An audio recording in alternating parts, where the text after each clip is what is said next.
हमारे साथ बातचीत करने के लिए बीजेपी नेता अनूप गुप्ता जी हैं। अनूप जी, आज आप लोगों ने छात्र सम्मेलन किया, वन नेशन वन इलेक्शन को लेकर, क्या कुछ कहेंगे?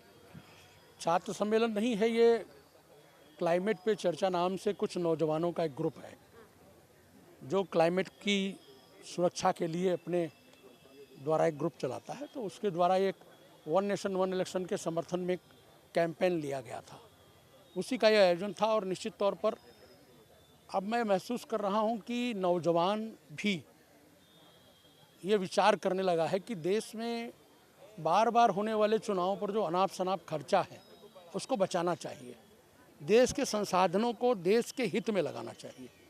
अभी वो अनावश्यक तौर पर बार बार होने वाले चुनावों में खर्च हो रहा है। तो ये निश्चित तौर पर एक अच्छी पहल है नौजवानों के द्वारा, और उन्होंने हमको बुलाया था। मैं मुख्य वक्ता के द्वारा यहाँ पर आकर के मैंने विषय भी रखा है कि कैसे ये विषय आज का विषय नहीं है, ये विषय तो देश की आज़ादी के समय का विषय है और ये कोई नई चर्चा नहीं हो रही। बाबा साहेब भीमराव अम्बेडकर जी के समय में ये व्यापक चर्चा वार्ता करने के बाद 1952 के चुनाव, जब आम चुनाव पहले देश में हुए, तो ये उनके द्वारा संविधान निर्माता जो होते थे सारे लोग, उनके द्वारा चर्चा वार्ता से निकली हुई व्यवस्था है। तो वही व्यवस्था देश में फिर से लागू हो, हम ये चाहें। रिपोर्ट को लेकर मुद्दा काफ़ी गर्म दिखने मिल रहा है। उत्तर प्रदेश सरकार ने काफ़ी सुधार किया, काफ़ी बदलाव आया उत्तर प्रदेश में, लेकिन विपक्ष लगातार आप लोगों पर हमलावर है। अब सीएजी की रिपोर्ट में उत्तर प्रदेश सरकार के अच्छे कार्यों की सराहना हो रही है।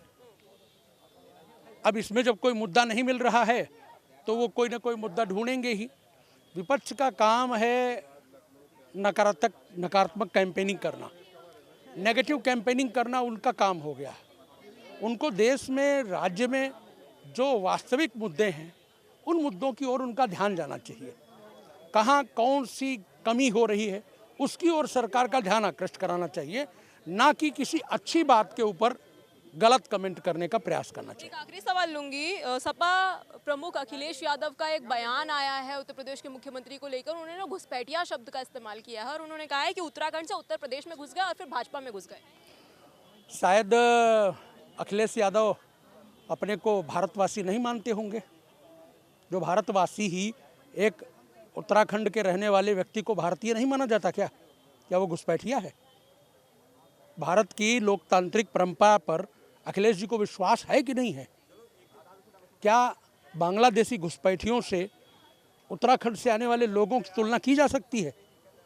क्या वो उत्तर प्रदेश के बाहर अन्य कहीं किसी राजनीतिक दल से गठबंधन करके चुनाव राजनीति नहीं करेंगे? ये तो उनकी समझ की प्रॉब्लम है और कुछ नहीं है। मुद्दे नहीं निकल पा रहे तो मुद्दे ना ढूंढ पाने के चक्कर में अनाप शनाप विषय बोलना, ये उनका सबका स्वभाव हो गया है। और धरातल कुछ है नहीं, केवल ट्वीट करना है, केवल प्रेस करना है। न पैसा लगना है, न खर्चा लगना है और न कार्यकर्ता लगना है। ओम प्रकाश राजभर ने भी बिहार में एनडीए में आप लोगों ने उनको साथ नहीं लिया, इसलिए वो 153 सीटों पर अकेले चुनाव लड़ने का ऐलान कर दिया, गच्चा दे दिया आप लोगों ने उनको। देखिए, ये उनका अपना विषय है, राजनीतिक दल वो भी चलाते हैं, उनको अपनी परिस्थिति को आंकने का पूरा अधिकार है। जहां भारतीय जनता पार्टी के केंद्रीय नेतृत्व को लगता है कि उनके साथ मिल करके गठबंधन करके चुनाव लड़ना चाहिए, हम मिल के चुनाव लड़ते हैं।